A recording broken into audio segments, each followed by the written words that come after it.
It wasn't that long ago when you could really make the case that Disney was on top of the world when it came to theme parks, entertainment, movies, you name it, they were the top one. But since then, we've obviously had COVID. Bob Iger stepped down, had Bob Chapek replace him, which was a disaster. And then Bob Iger came back into the picture. And one of the caveats of him coming back was that he was going to give it a go again at finding a predecessor to replace him. Well, ever since he came back, there really hasn't been much that we've heard of in the way of who possibly may be replacing Iger.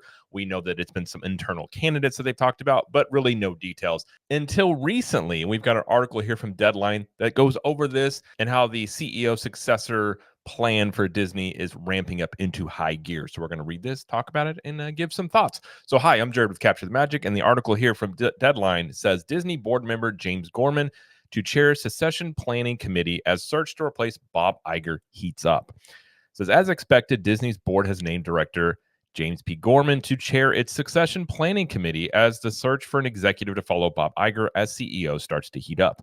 Gorman joined the Disney board earlier this year after having overseen a recent succession process at Morgan Stanley, where he serves as executive chairman following several years as the financial giant's chairman and CEO. Given that background, it was pretty clear that he would be tapped to do the same at Disney.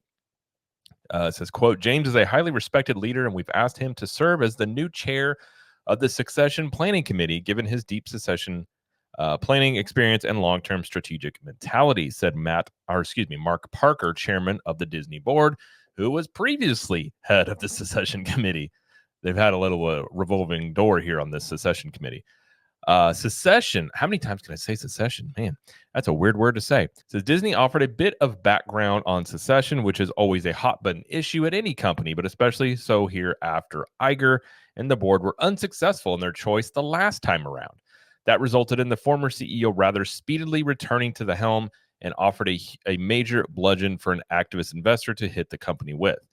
Disney said that since early 2023, the board has intensified and expanded its approach to CEO succession planning, setting up the committee to advise the board and plan for a transition of leadership that it says will align the company's long-term strategic goals. The committee has met 6 times to date in the fiscal 2024, consistently engaging with the full board on the substance of the decisions to be made.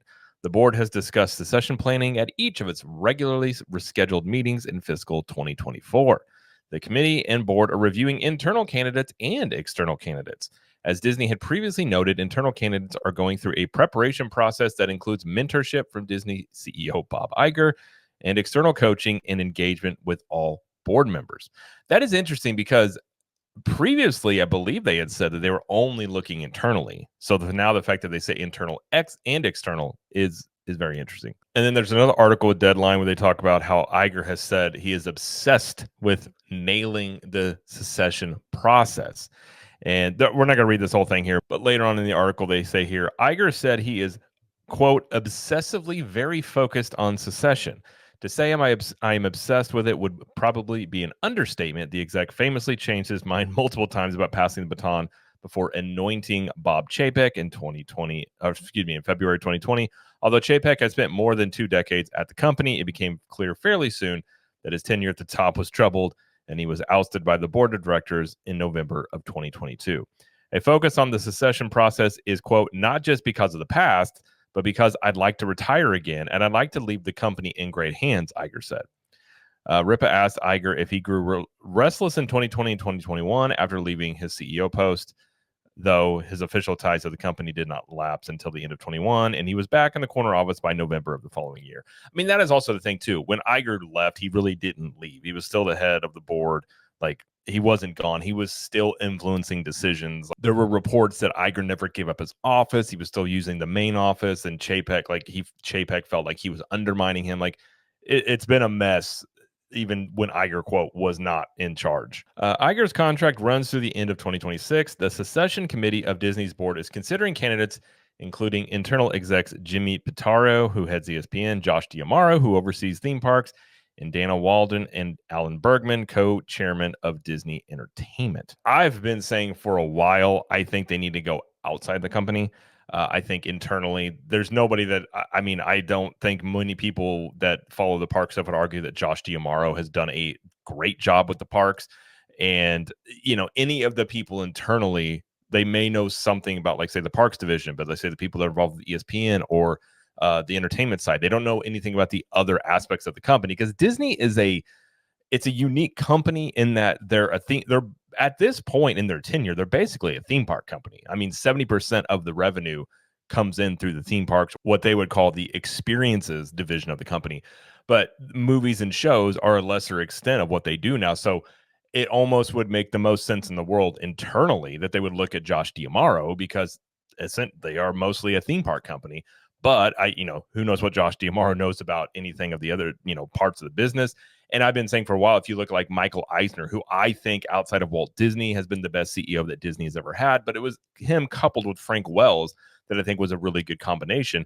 And so I've felt for a while Disney needs some new blood, but I think what would be best for the company is somebody who's not directly tied to Iger and has a different mindset about it. Now, when it comes to the board, they seem to do whatever Bob Iger wants them to do. So getting away from that is probably rather difficult. Now, two people that are interesting choices that I think are actually in the running for this, and I also think they're in the running because they don't mention it in these articles, but they have been consulting with Iger in terms of potentially for the next CEO as well. They don't mention this, but it is Kevin Mayer and Tom Staggs, who both were in the running for CEO the last go round when they were basically told they weren't going to get the position. They both left to start Candle Media, which has become very successful, has a lot of children's programming and things like that. Those two would make an interesting combo because it would almost give you the Frank Wells and Michael Eisner, where one of them is more creative, one of them is maybe more financial, but a tag team CEO duo. They currently do that now.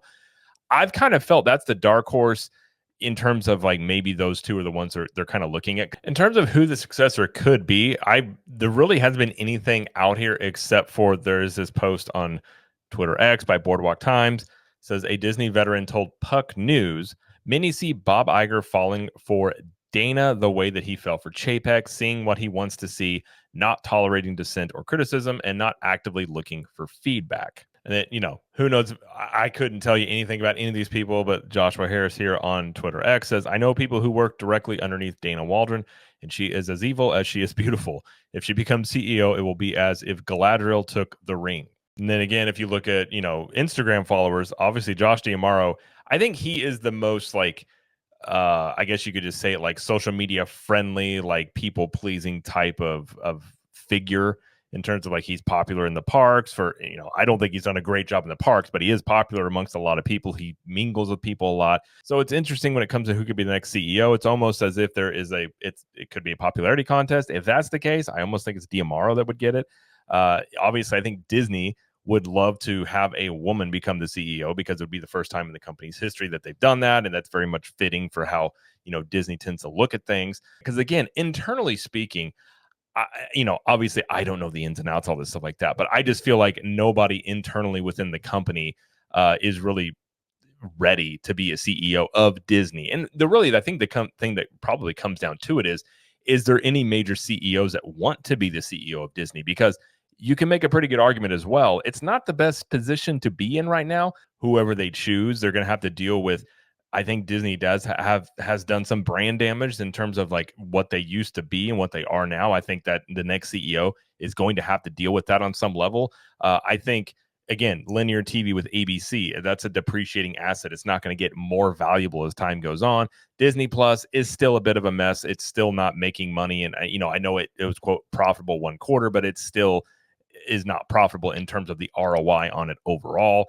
On the movie side, outside of, they had two movies this summer which have done very well, which probably the two biggest movies of the year, but outside those movies, the movie side's been a bit shaky. And the theme parks, which again, 70% of the revenue for the company comes from theme parks, but they've even talked about going into 2025, a softening on that, and then major competition coming from Universal with Epic Universe opening this next year. So there's a lot of different things affecting Disney right now that I don't know how many, big time CEOs that maybe would be interested normally in a company like this, maybe sitting there thinking, I don't know. And especially they may not want to follow Bob Iger because some people may look at that as, following in somebody's big footsteps as long as he's been there. But I do think Kevin Mayer and Tom Staggs are a couple people to keep an eye on because I think those two could be the ones they name. But there's no, deadline for this. There's no, whenever this is going to happen. Presumably, it would be in 2025 sometime because Iger is supposed to step down yet again in 2026. So you would assume that whoever they do announce would be fairly soon, because you would also think that they would want to, announce them, bring them in slowly, start having them, get acclimated to being the CEO, versus the last go around where basically right before COVID hit, Bob Iger just said, I'm out, and gave it to Bob Chapek, and then a little bit after COVID hits, he comes back. And I think a lot of people had higher expectations for him coming back in terms of what he was going to do versus what's happened. Personally speaking, I don't think Iger has been really a great CEO. I think he's bought a lot of stuff, Star Wars, Marvel, 20th Century Fox, now Hulu. Like, he likes to buy things, but in terms of, his impact as a CEO, like, I don't necessarily think he has, a vision or is a leader like Michael Eisner was, like, back in the 90s, in terms of like what he did for Disney. In terms of who would be the best for the job, I really couldn't tell you. I had just felt all along that it needs to be an outside hire. They need fresh blood. They need a new perspective. And I think they need somebody who's not looking at things the way Iger does to come in and revitalize the company, in my opinion. But until then, we will have to wait and see. So that is going to do it for this video. If you like this video, please like it and subscribe to the channel, as we do lots of coverage here of Disney World, Universal Studios, Epic Universe, and pop culture. And let us know in the comments, do you think the next CEO should come from inside the company, or do you think they need fresh blood and somebody from outside the company to come in? And until next time, we will see you later.